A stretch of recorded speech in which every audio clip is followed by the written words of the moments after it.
Un segundito mientras se inicia el audio.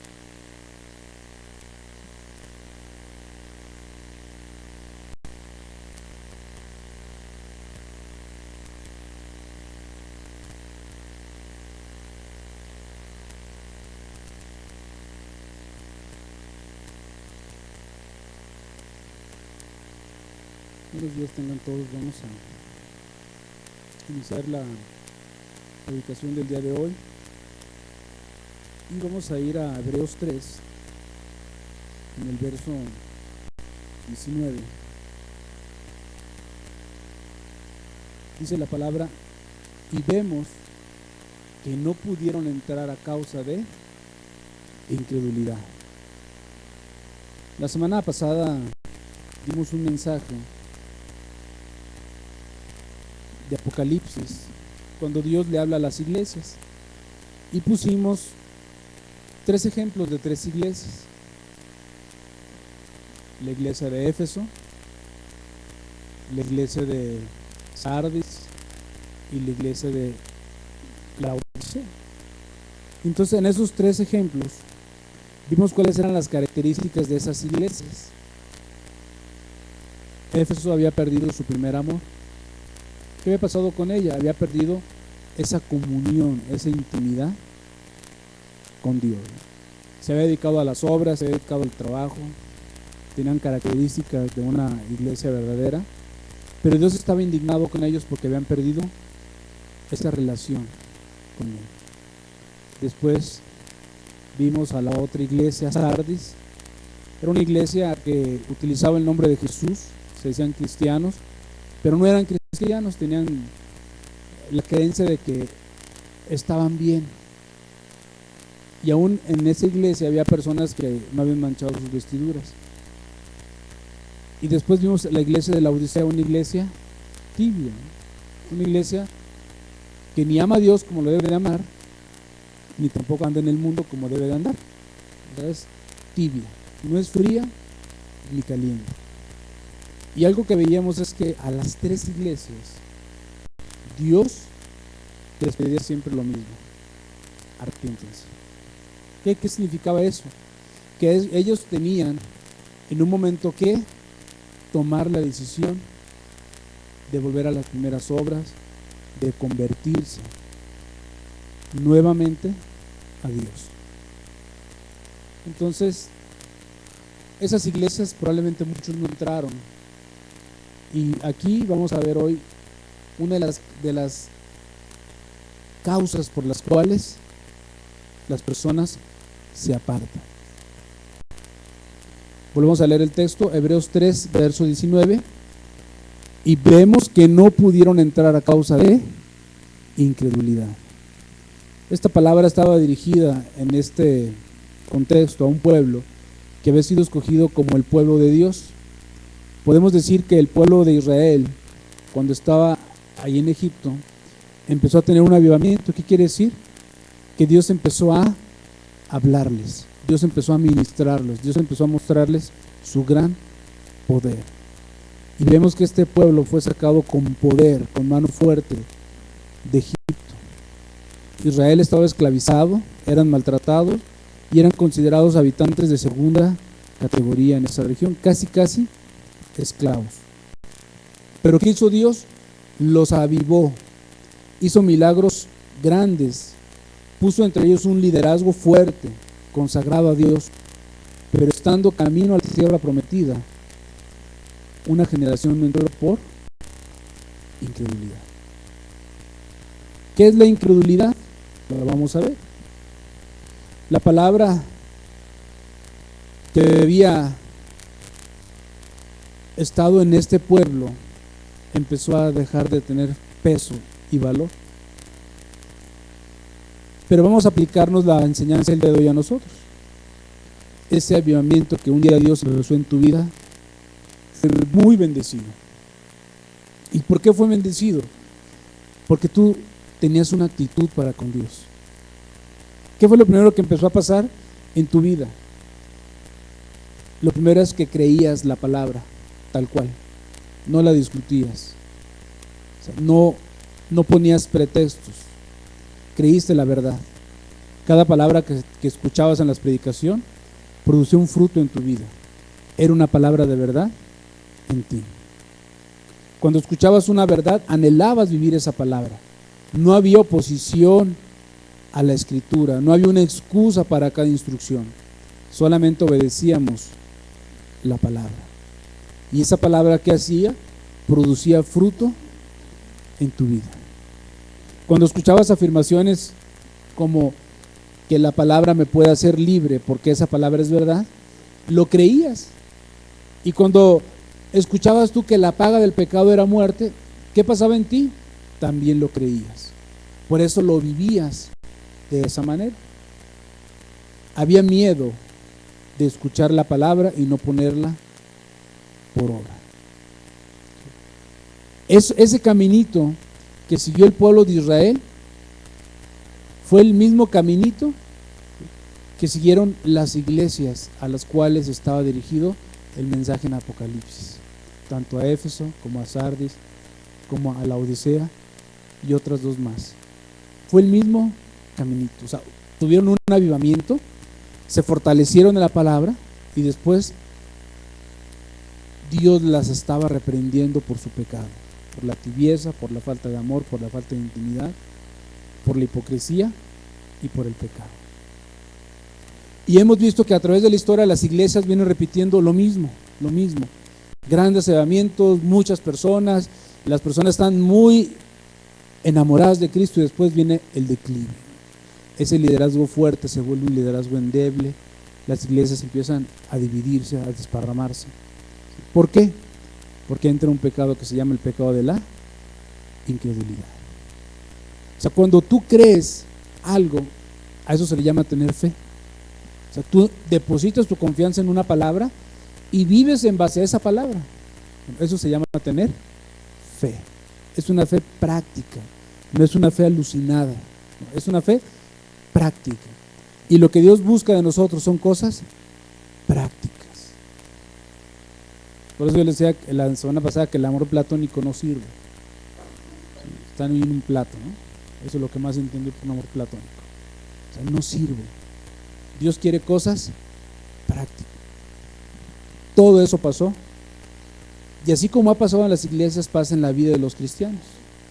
La palabra se vuelve monótona. Las cosas que antes nos emocionaban, como la prédica de la semana pasada, como lo prediqué, la semana pasada, de ir a predicar al metro, a los hospitales, a las cárceles, deja de ser atractivo, deja de ser excitante.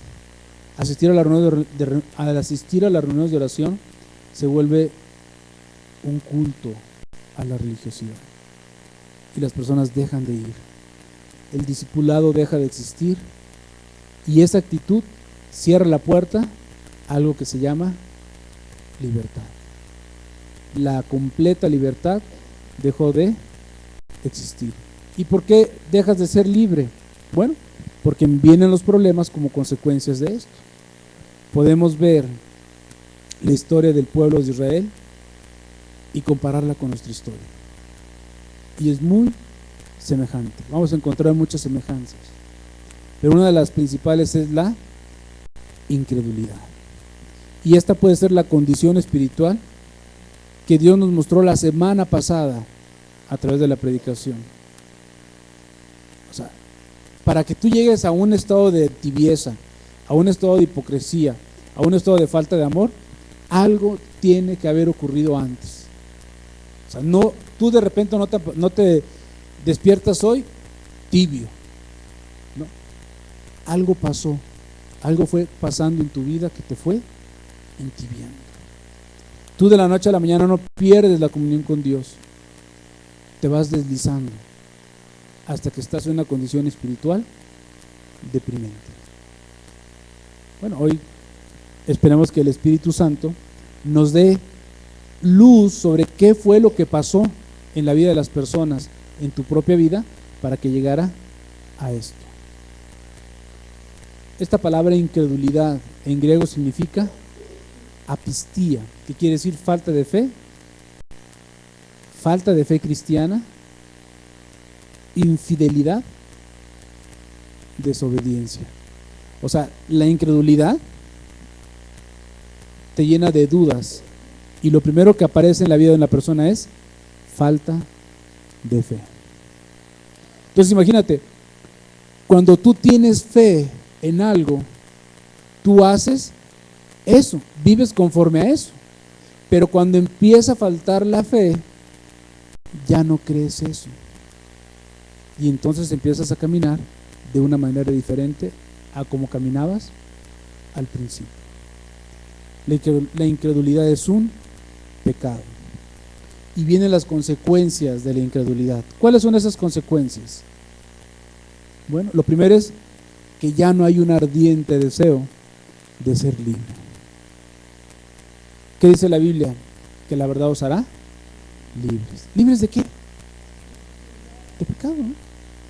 Entonces, cuando tú crees a la verdad, ¿qué es lo que viene a tu vida? Libertad. Y cuando te das cuenta que ahora el pecado ya no se enseñorea de ti, sino que tú tienes poder sobre el pecado, ¿cómo te sientes? Libre. Pero aparte te sientes fuerte, te sientes capaz de hacer muchas cosas, seguro. Pero cuando la incredulidad toma control, lo primero que se pierde es ese deseo de ser libre. El fundamento de la fe es el arrepentimiento. ¿Qué significa arrepentirse? Pues Isaías lo declara muy bien: dejas de hacer lo malo, empiezas a hacer lo bueno, restituyes. Si no hay restitución, no hay un verdadero arrepentimiento. Tú tienes que restituir a las personas a las cuales has ofendido, le has robado, les has hecho daño. Si no hay un verdadero arrepentimiento, no hay una restitución clara ni honesta. ¿Qué más viene? Pues viene un corazón que tiende a ser misericordia. Tiendes a visitar a los presos, a los enfermos. Quieres dar lo que Dios te ha dado a ti, predicas el evangelio. O sea, estás realmente con un corazón lleno de Dios. Entonces, la base de una verdadera fe es que hayas tenido un verdadero arrepentimiento. Si no hay un verdadero arrepentimiento, ¿cómo va a ser tu fe? Va a ser endeble. Porque uno empieza primero con un verdadero arrepentimiento. La base de la fe es el arrepentimiento. Por lo tanto, cuando alguien tiene problemas con la fe, ¿qué es lo que empieza a venir a la vida de la persona? Un falso arrepentimiento. Empieza a hacer cosas de las cuales, entre comillas, te empiezas a arrepentir, pero tu arrepentimiento no es real, no es verdadero. Empiezas a tener remordimientos, o empiezas a ser presionado por los demás para que te arrepientas, pero tú no estás convencido en tu corazón de que realmente has ofendido a Dios. Y un ejemplo claro es en el momento en que tú pones una sola excusa para cualquier maldad, tú no estás realmente arrepentido.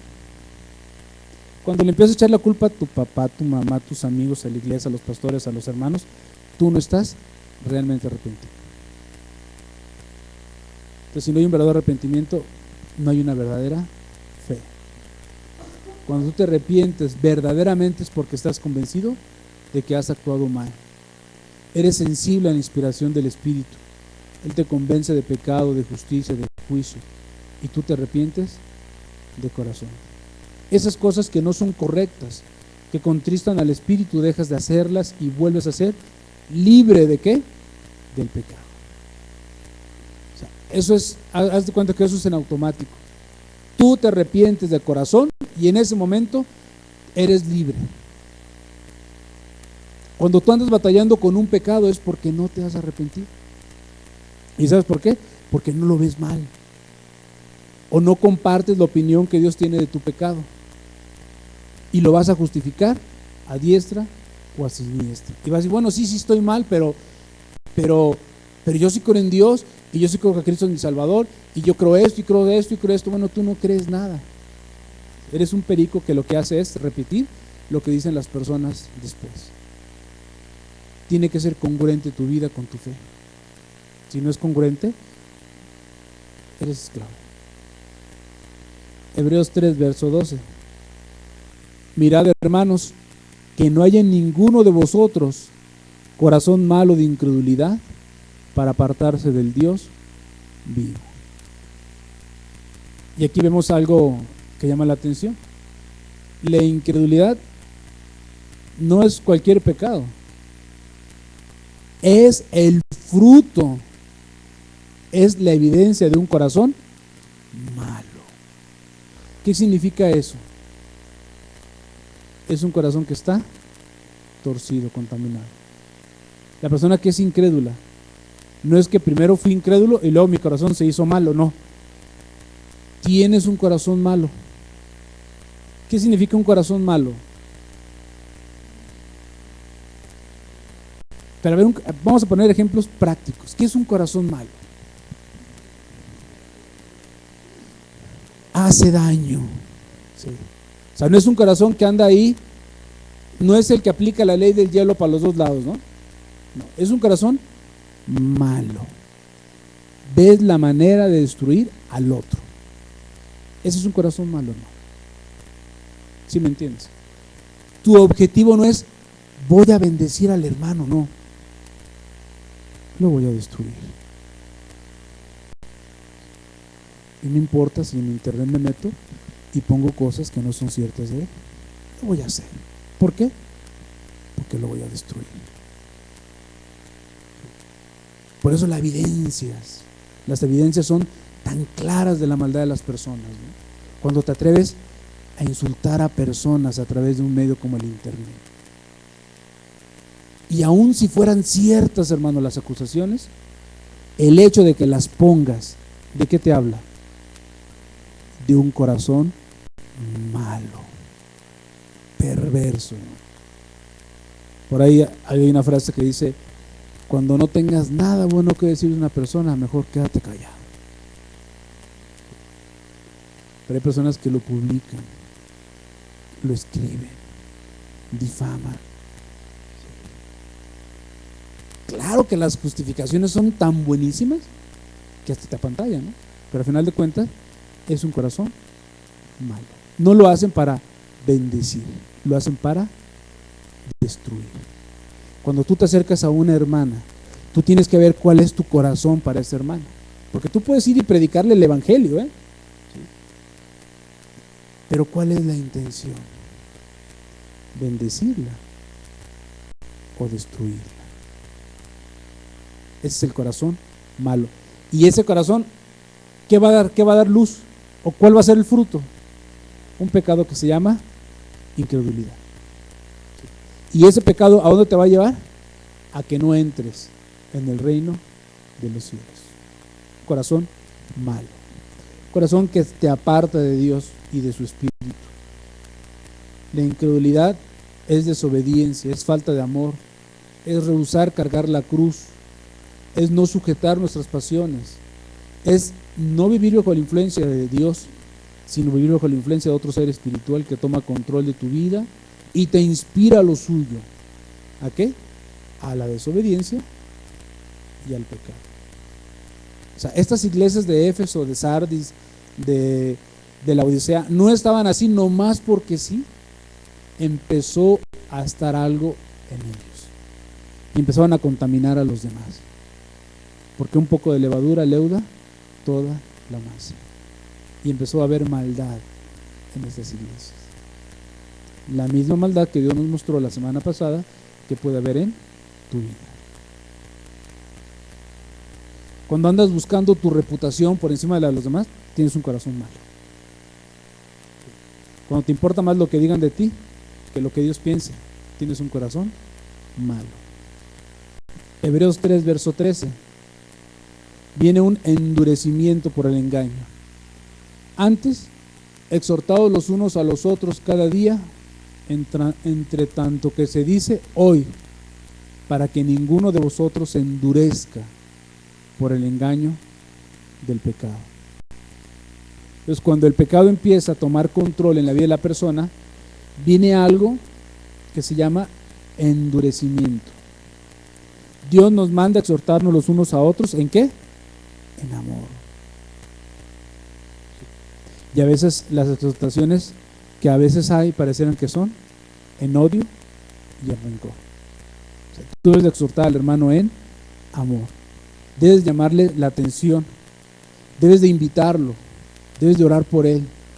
Debemos cuidarnos entre nosotros y no tolerar entre nosotros las malas actitudes, ni los pecados. Y un pecado, hermanos, que es común es la murmuración. ¿Sabes qué es la murmuración? Es cuando hablas algo detrás de esa persona. Haces comentarios que no vienen al caso.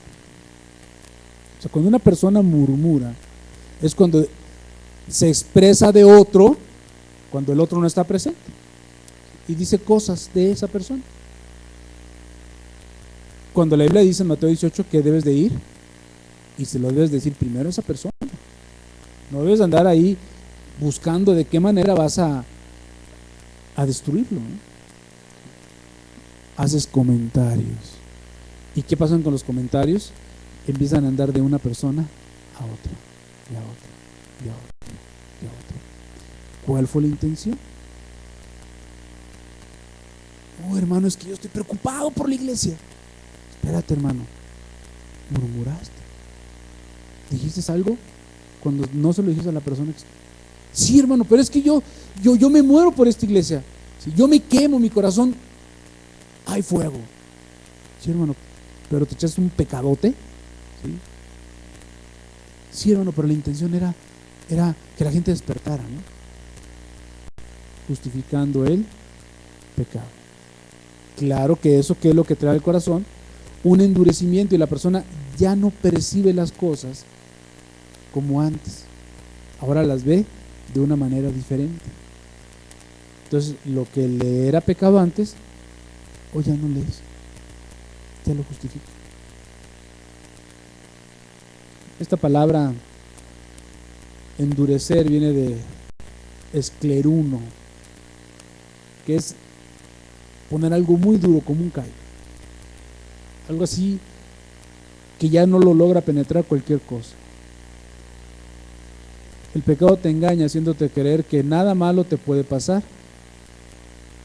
Algún argumento falso resiste a la voz de tu conciencia. Y así viene la maldad.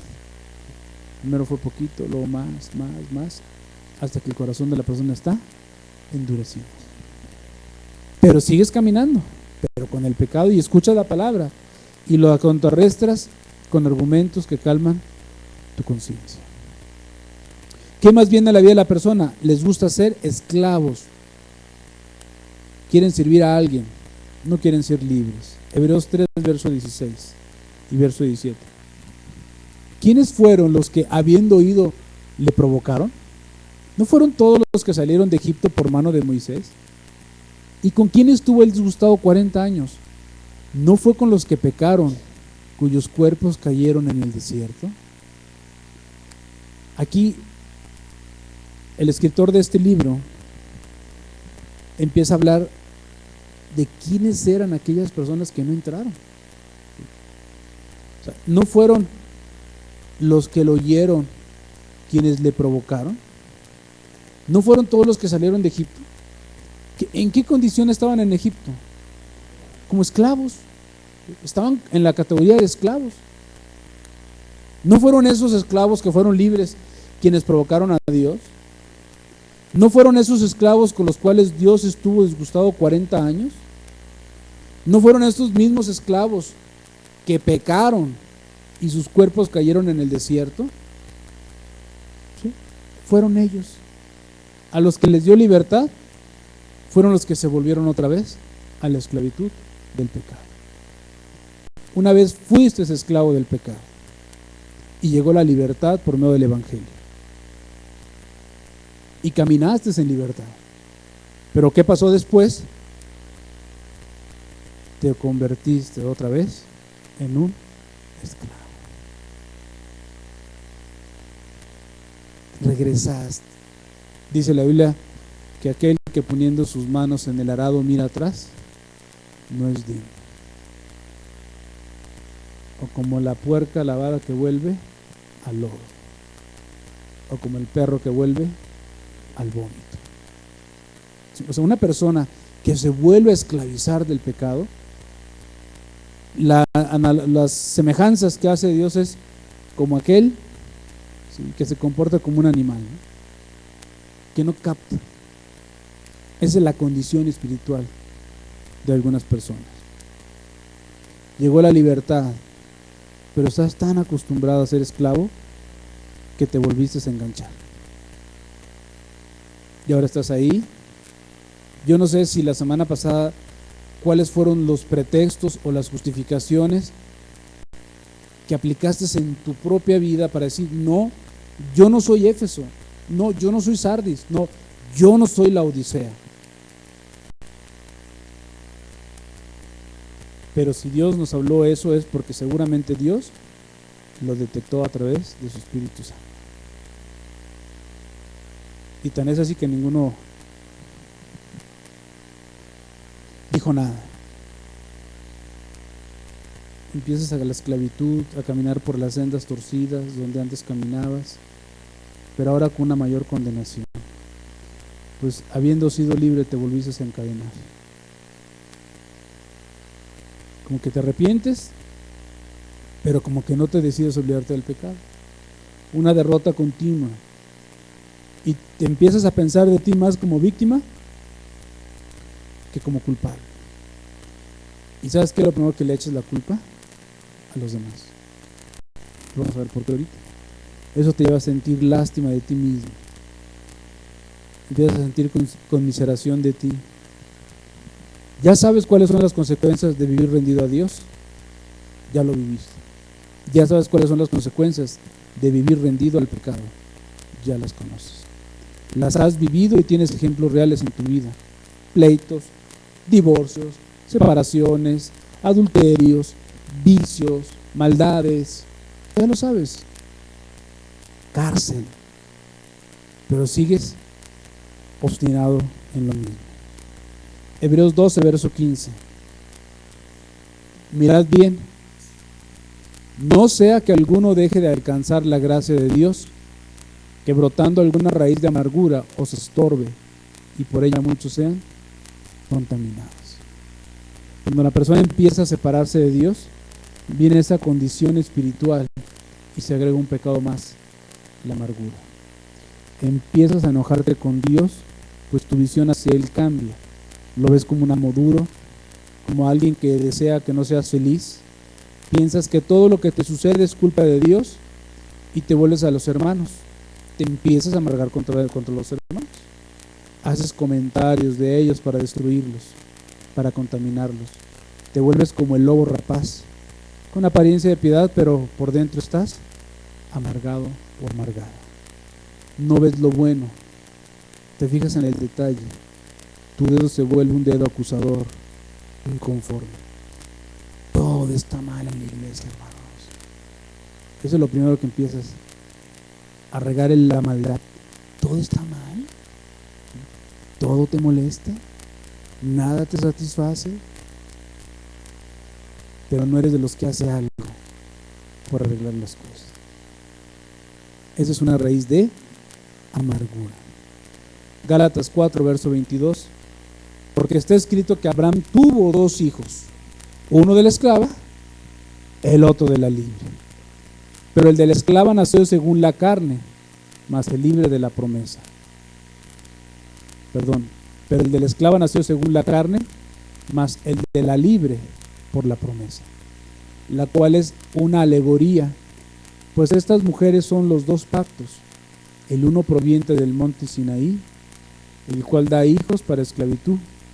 Este es Agar, porque Agar es el monte Sinaí en Arabia y corresponde a la Jerusalén actual, pues esta, junto con sus hijos, está en la esclavitud. Tú puedes empezar a definir bien de qué tipo de hijo eres, de la esclavitud o de la libertad. Y hay personas que deciden vivir bajo la esclavitud. Viven esclavas de sus propias pasiones, viven esclavos de sus concupiscencias, de sus pecados, viven esclavos de las personas, hacen lo que las personas le dicen. no tienen la capacidad para discernir entre lo bueno y lo malo. Cualquier doctrina los arrebata y se los lleva. Los hijos de Agar abrazan la amargura para siempre. ¿Por qué? Porque eso los hace sentir víctimas. Justifican la falta de arrepentimiento para seguir en el pecado. Es la teología de la derrota, del fracaso, de no querer afrontar tu responsabilidad hacia Dios y busca siempre ser siervo y no libre. Pero no siervo de Cristo, no, siervo del pecado. A Dios le disgustó más que la gente quisiera ser esclavo que libre. Hebreos 3, versos 16 y 17. Otra vez lo vamos a leer. ¿Quiénes fueron los que habiendo oído le provocaron? ¿No fueron todos los que salieron de Egipto? ¿Y con quiénes estuvo el disgustado 40 años? ¿No fue con los que pecaron, cuyos cuerpos cayeron en el desierto? O sea, Dios estaba enojado con ellos por eso. Oye, ¿les había dado la libertad? Les dijo, ustedes son mi pueblo escogido, la niña de mis ojos, mi especial tesoro. Obedézcanme y yo los voy a hacer grandes sobre todas las naciones. Llegan al Mar Rojo y empiezan a vociferar. Llegan al desierto y empiezan a tener hambre y empiezan a exigir. Y luego cuando les dio sed empiezan a exigir. Y luego se rebelaron contra Moisés. Y cuando Dios les dio la ley, ellos adoraron los becerros de oro, ¿no? O sea, era un pueblo realmente nefasto. Esa es la palabra correcta. O sea, era un pueblo que no quería ser libre. Ellos querían estar esclavos. Empezaban a anhelar las cebollas, ¿no? Los ajos de Egipto, los condimentos, ¿no? Y no se acordaban todo lo que tenían que sufrir para comerse una cebolla, cómo los esclavizaban y los endurecían, ¿no? Y los mataban y ellos ni en cuenta. Ellos no tenían puesta la vista en Dios. Así que hay muchos que quieren seguir siendo esclavos y no quieres ningún problema. Quieres escuchar la lisonja, pero no quieres estar libre. Dios te hizo para ser libre. Dios te llamó a libertad. Piensa lo que ya invertiste en el cristianismo. Hebreos 10, verso 32. Pero traer a la memoria los días pasados, en los cuales, después de haber sido iluminados, sufristeis gran combate de padecimientos. Por una parte, ciertamente con vituperios y tribulaciones, fuisteis hecho de espectáculo, y por otra, llegasteis a ser compañeros de los que estaban en una situación semejante. Porque de los presos también os compadecisteis, y el despojo de vuestros bienes sufristeis con gozo, sabiendo que tenéis en vosotros una mejor y perdurable herencia en los cielos. No perdáis pues vuestra confianza, que tiene grande galardón, porque os es necesaria la paciencia, para que habiendo hecho la voluntad de Dios, obtengáis la promesa. Acuérdate cuando no conocías a Dios, ¿cómo eras? ¿Tienes un corazón malo? ¿Eras mal? ¿Eres mal?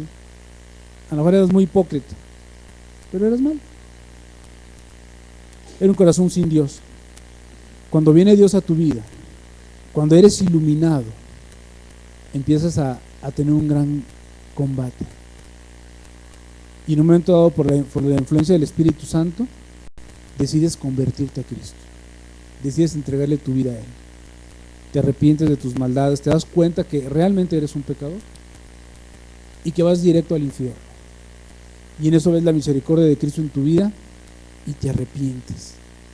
Pero te arrepientes por amor, por agradecimiento, por gratitud, reconoces tus maldades y empiezas a vivir como un verdadero cristiano.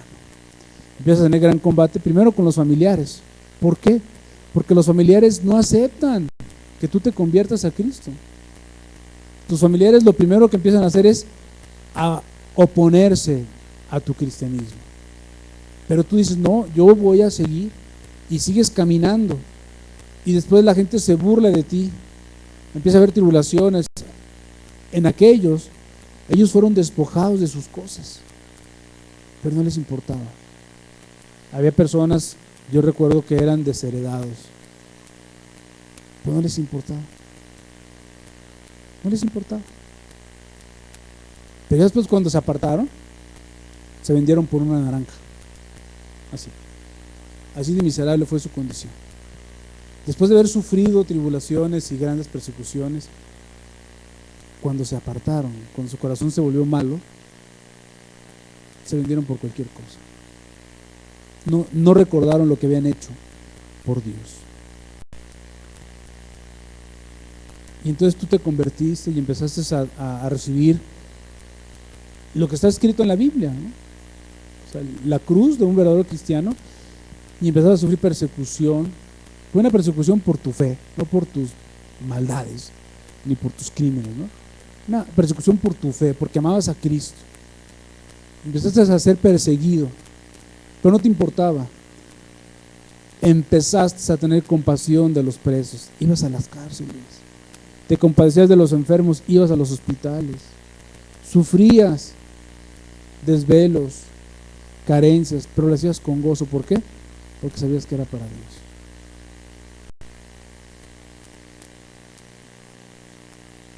Y sabías que había algo mejor para ti, la herencia en los cielos. Pero todo eso se perdió. Todo eso se acabó. ¿Dónde empezó tu caída? Pregúntate. Entonces acuérdate de lo que has padecido por Cristo. Acuérdate de aquello y no pierdas tu confianza. Porque dice la Escritura que tiene grande galardón. Sé paciente. Tolera a los hermanos. Sopórtalos. Ámalos. Quiérelos. Estate con ellos. Ahora es tan diferente a como era al principio. Hebreos 2, verso 1.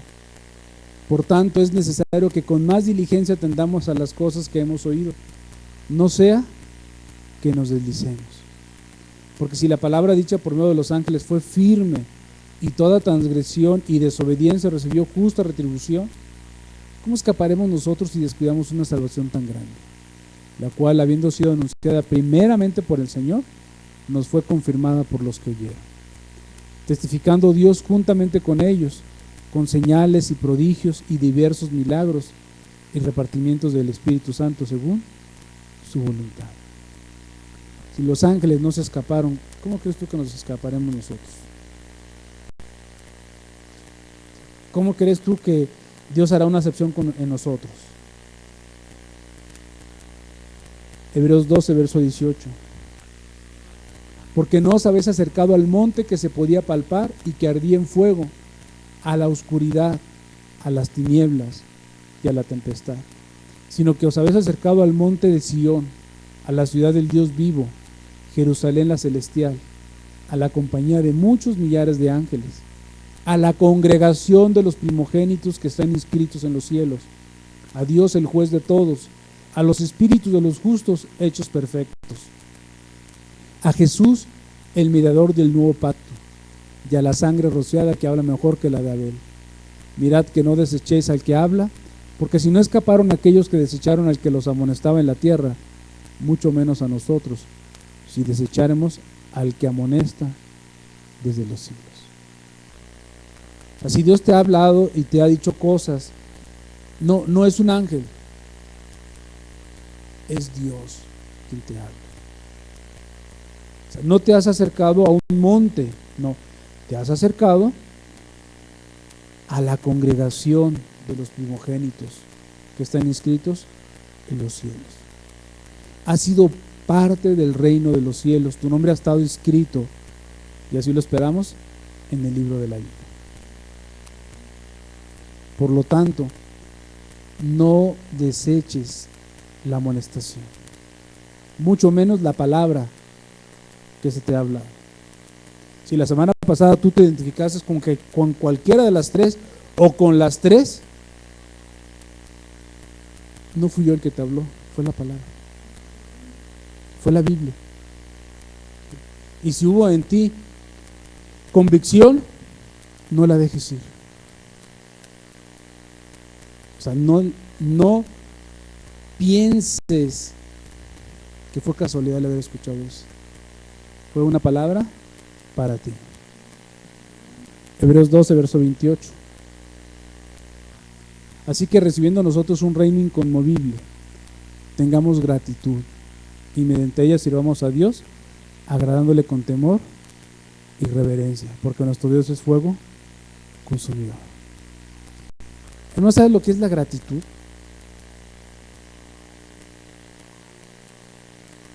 ¿Qué es? Ok, pero ¿no es lo mismo que gratitud?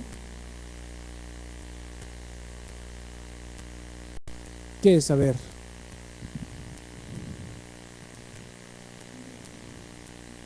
¿Es un regalo? Ok. ¿Es lo mismo que gratitud?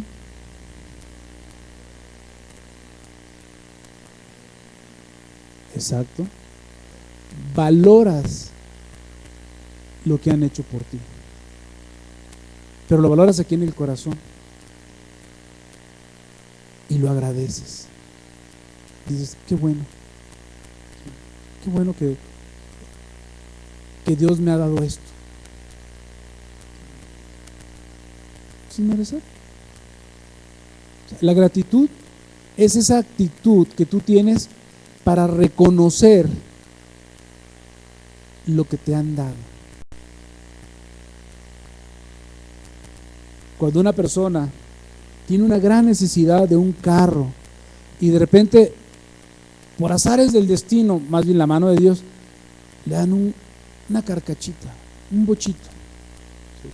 Él no lo esperaba. Y en la mañana se levanta y ve su carrito y dice, porquería de carro. Qué puerco carro, ¿no? ¿Por qué no me dieron un BMW? ¿Sí? ¿Será agradecida esa persona? No, hermano. Es soberbia. Entonces cuando tú vienes aquí a la iglesia y dices, ¿por qué le dices? Ahí no está Dios. Ahí las cosas están muy mal. ¿No será más bien que agradezcas a Dios que te ha dado un lugar donde congregarte para que aportes tu granito de arena y que construyas y que no destruyas? ¿No será más bien el decir, hermanos, es el domingo, el último domingo del mes, y voy a estar con mis hermanos en la iglesia y voy a compartir con los alimentos y les voy a preparar esto y voy a estar bien feliz con ellos? Y no te pares por aquí, que menosprecies la comunión con los hermanos. ¿No serás un corazón ingrato? Y ponle el pretexto que quieras. Pero cuando prefieres estar en otro lado que estar con tus hermanos, cuando prefieres andar ahí, no sé, haciendo otras cosas que estar metido en la iglesia, que estar aportando tu granito de arena, estar metiendo el hombro, ¿no? Que te vean aquí caminando con fe. Sí, hermano, las cosas están mal, pero amén, vamos a echarle los kilos, vamos a interceder, vamos a hacer esto y esto y esto, y aquí me va a agarrar Dios haciendo la obra. O que prefieras irte allá con un lobo rapaz, cuando aquí no hiciste las cosas bien. Pero en tu afán o en tu ilusión dices, allá sí las voy a hacer bien. No, hermano, si no definen lo poquito, tan chiquita que está esta iglesia, hermano, podrás hacerlo en otro lado. ¿Será que Dios se contradice? No, hermanos, Dios no se contradice. Son evidencias, hermano, de los corazones de las personas. Y te hablo de esto, ¿para qué? Para que te arrepientas. Porque eso es evidencia, hermano, de un corazón de incredulidad, de un corazón malo, de un corazón que no busca construir, sino destruir. Oye, sí, veo que la hermana como que no le echa ganas, pero me voy a meter con ella, ¿sí? Me voy a pegar con ella, la voy a encender como estoy encendida. Sí, o sea, ¿sí ves la diferencia entre uno y otro? claro que le tienes que ir a decir la verdad, hermano. No le puedes ir a engañarla, ¿no? Decirle, ay, mijita, estás re bien, ¿sí? No, o sea, decirle, oye, hermana, yo te veo que tú no das fruto, que tú... O además ni siquiera le digas, primero pregúntale lo que vive, ¿no? ¿Cuál es su condición? A lo mejor ni hermana es. Y tú la juzgas como si fueran hermanos. Mejor ve, métete con ella, hazte tu amigo, hazte su amiga, pero que se vea, hermanos. O sea, que se vea que realmente te interesa. ¿Cuántos de los que están aquí presentes, a excepción de las personas que nos visitan por primera vez o 2 veces, realmente se sienten parte de esta iglesia? Que pueden hacer así, decir, mi hermano, yo traigo puesta la camiseta de esta iglesia. Yo sí me siento parte de esta iglesia. Es como aquel, en la noche que estaba yo haciendo lo de la prédica, me imaginaba aquella persona que tiene su esposa, que tiene sus hijos, pero que no es parte de la familia. Y platicaba yo con un muchacho, por cierto, un muchacho muy inteligente, y su hermano también. Y me decía, es que he estado deprimido. Y, ¿pero por qué? Se encuentra que estudia en el TEC, que tiene beca del 100, que tiene unas aspiraciones fuertes y está a trabajar a Estados Unidos. Dice, es que mi papá nos abandonó hace un mes. Dice, ¿qué? Sí, nos abandonó, nos dejó, nos botó. Se fue con otra mujer. O sea, ¿tú crees que esa persona en su corazón se sentía parte de esa familia? ¿Tú crees que tenía en su corazón a su esposa y a sus hijos? ¿Crees tú que era parte? No, hermano. En cuanto se le presentó una oportunidad mejor, se fue. Y así hay personas que pueden estar aquí, pero que a lo mejor no son de nosotros, no se sienten parte, hermanos. Esta pequeña iglesia Dios la hizo por puro milagro, por puro milagro, ¿no? Y la fue levantando poco a poquito, con muchos problemas, con mucha oposición, con mucha persecución. Pero Dios quería tener un lugar donde se predicara la palabra, donde aquellas personas que tuviesen problemas con la otra pudieran encontrar un lugar donde sean bien recibidas, que se las traten con amor, que les prediquen el evangelio. ¿Sí? Aunque aquellos dijeran que era para mandarlos al infierno, no importa lo que hayan dicho. ¿Sí? Pero Dios quiso eso, hermano, tener un lugar donde una persona, cuando saliera de un lugar, encontrara otro, un pequeño oasis en el desierto y se sintiera bien. Pero a veces las expectativas de las personas son bien diferentes. Algunos llegaron, quisieron tomar control del púlpito, pues no se les dio el control. ¿Qué hicieron?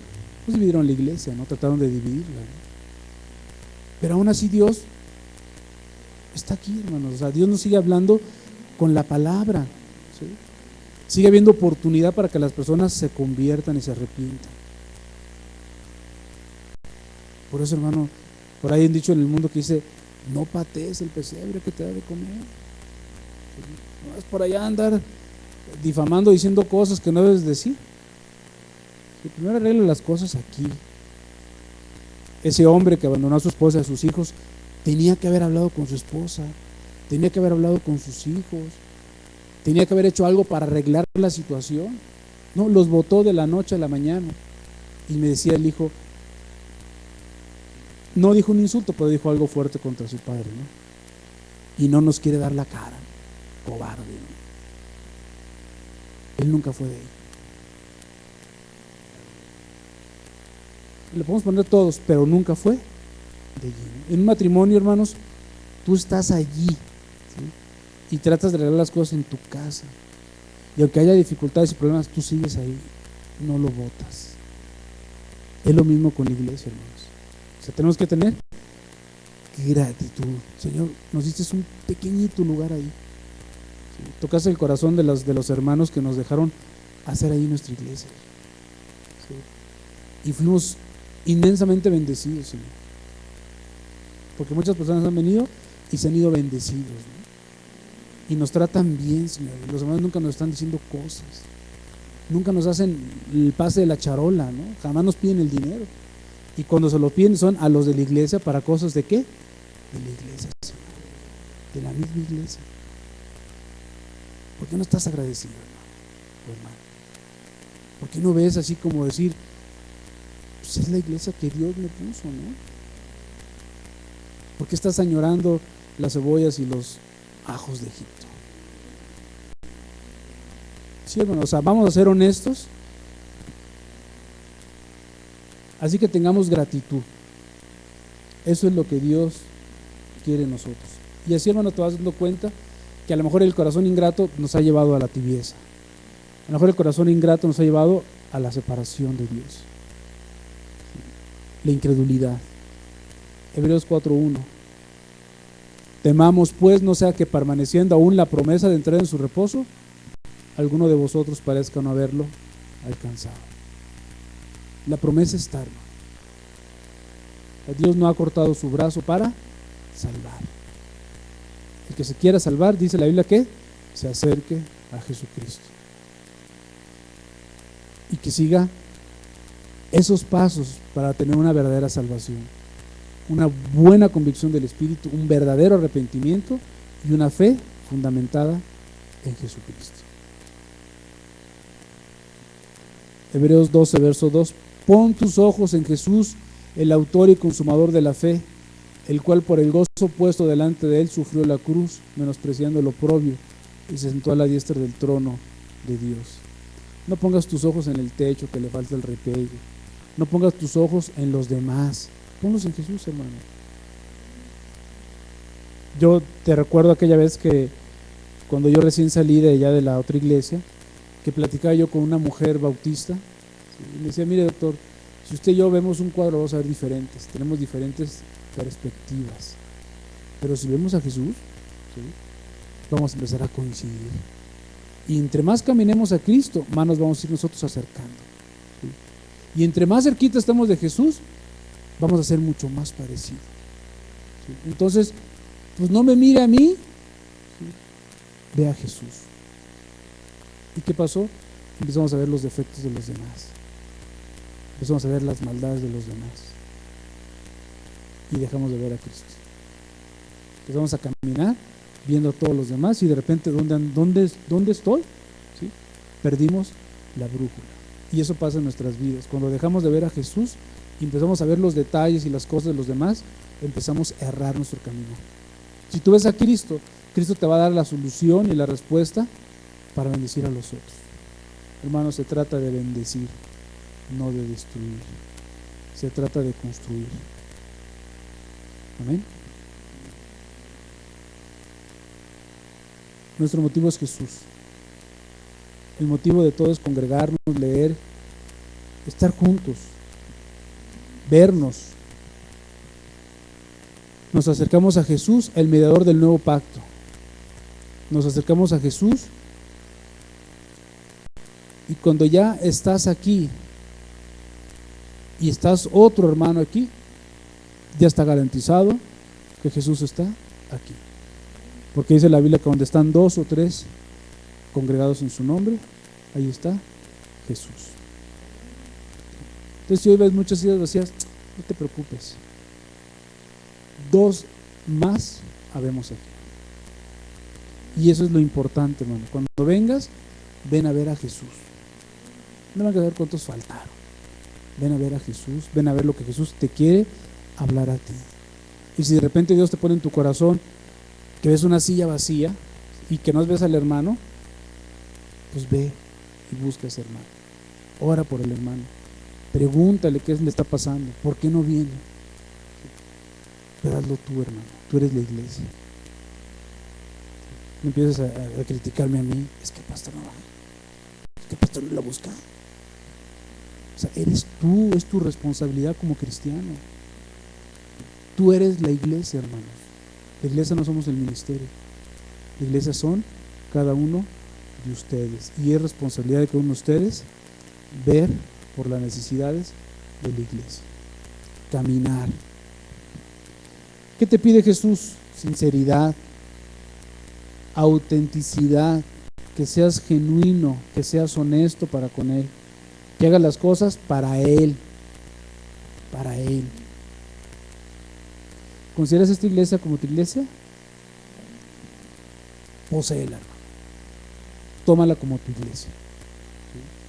Es tu iglesia. Y lo que le pase a tu iglesia te va a pasar a ti. Pero si a las primeras te quieres ir de la iglesia, pues bonita cosa, ¿no? O sea, ni siquiera la vas a pelear, ¿no? Vas a ser como los arqueros de Efraín, ¿no? No se sentían parte del pueblo, pues no fueron a pelear. ¿Crees que vale la pena esforzarse por esta iglesia? Sí, sí vale la pena. Y vale la pena por una sola cosa, porque Dios no la dio. Nada más por eso. Y de eso yo estoy plenamente convencido. Yo sí te puedo decir que yo vi poner las piedras aquí. Yo sí vi eso, hermano. Y me acuerdo que venía con mis hijos y veíamos todo esto así. Y yo decía, no hombre, pero le falta un buen. Y el albañil a su pasito. Y ya cuando venía ya adelantó otro murito, y otro murito, y luego otro, y otro, y otro, y otro. Y eso fue nomás la construcción, hermano. Pero fui viendo cómo fue llegando cada uno de ustedes, cómo fueron acercándose, cómo se les fue hablando, cuáles eran los problemas que traían, cuáles eran sus dificultades, hasta en los problemas entre ustedes mismos. O sea, yo sí lo sé, hermano, cómo fue. Y créeme que no fue porque a mí se me ocurrió. ¿No crees tú que un día yo sentado en el sillón decía yo, pues voy a poner una iglesia, es un buen negocio? ¿Sí? No, hermano, se fue haciendo gracias a la voluntad de Dios. ¿Sí? Y los fue atrayendo a uno y luego a otro. ¿Sí? Y así me acuerdo de cada uno de ustedes. De cada uno de ustedes. Sí, pero eso no era lo importante. Lo importante eran las almas, ¿no? Cómo se acercaron, cuáles eran los problemas, cómo fue su salida de algunos de allá, cómo fue sus acercamientos de otros acá. Cómo han batallado, hermanos, cómo han batallado. Cómo se han tenido que sobreponer aún a sus propias tonteras, ¿no? Las durezas del corazón. Es tu iglesia, ¿no? Vale la pena, hermanos, esforzarse por tu iglesia. Vale la pena. Quitemos de cualquier excusa, de cualquier pretexto. Seamos sinceros con nosotros, seamos legítimos, de una sola pieza, de un solo corazón. Primera de Pedro 4:3. Basta ya el tiempo pasado para haber hecho lo que agrada a los gentiles, andando en lascivias, concupiscencias, embriagueces, orgías, disipación y abominables idolatrías. Hermano, eso ya pasó. Tenemos enfrente de nosotros un panorama muy diferente.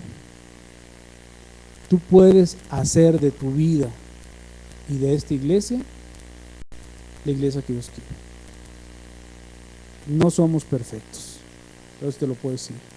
Somos humanos, nos podemos equivocar. ¿Sí? Por ahí hay un libro que se llama Errar es humano, ¿sí?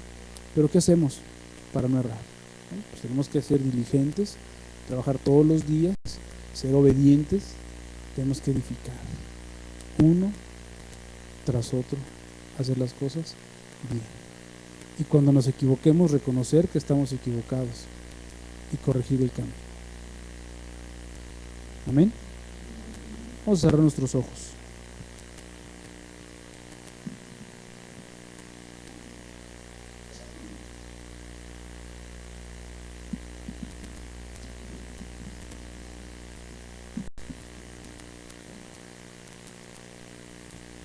En esta semana veía la foto de una iglesia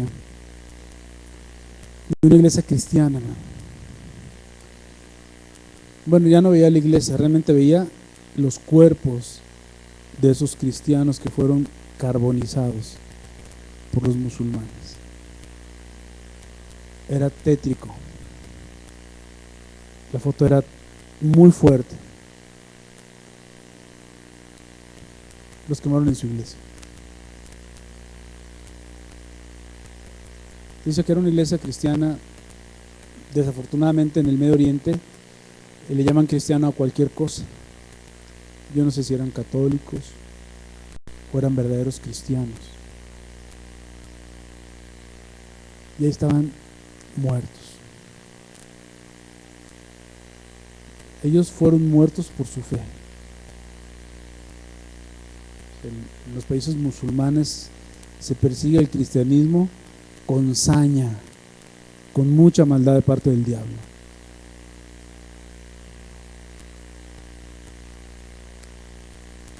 Nosotros estamos aquí con libertad para congregarnos, para cantar. Hasta aún eso nos dio Dios, un lugar donde podamos reunirnos sin ningún problema. Pero una cosa es, y que creo que debemos de tener, es esa disposición a morir, pero a morir por Cristo, a morir por nuestros hermanos, por nuestra fe. Eso no se adquiere de la noche a la mañana, es un caminar, es darle todo el precio de lo que hemos visto hoy, saber que tenemos un galardón mucho más grande allá arriba, que las cosas son materiales, y que quizás para llegar a esa altura nosotros tenemos que esforzarnos, hermanos. Porque si ahorita llegaran y nos torturaran, quién sabe cuántos negaríamos la fe. A los primeros palos ya estaríamos adorando las imágenes.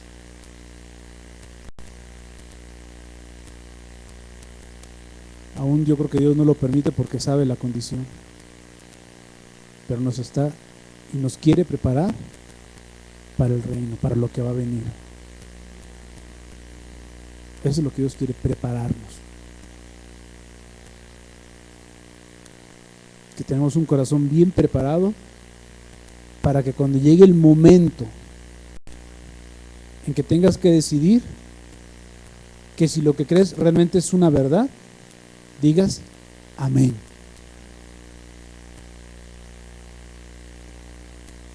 Que ya no puedes estar jugando, inventando cosas de por qué no le sirves a Dios. No, eso ya se acabó. Ya no puedes hacer eso. Que cada vez que escuches la palabra y que no la pones por obras, dañas a tu corazón, pero también dañas el corazón de Dios y dañas a la iglesia que Dios te ha regalado. Es el momento de ser libre, hermano, porque a eso nos llamó Jesús, a libertad.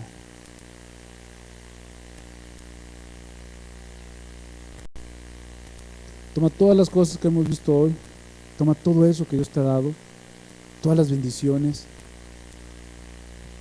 y a lo mejor ve lo que estás viendo ahorita y te vas a dar cuenta que no sirve eso. Bótalo y dile a Dios: Señor,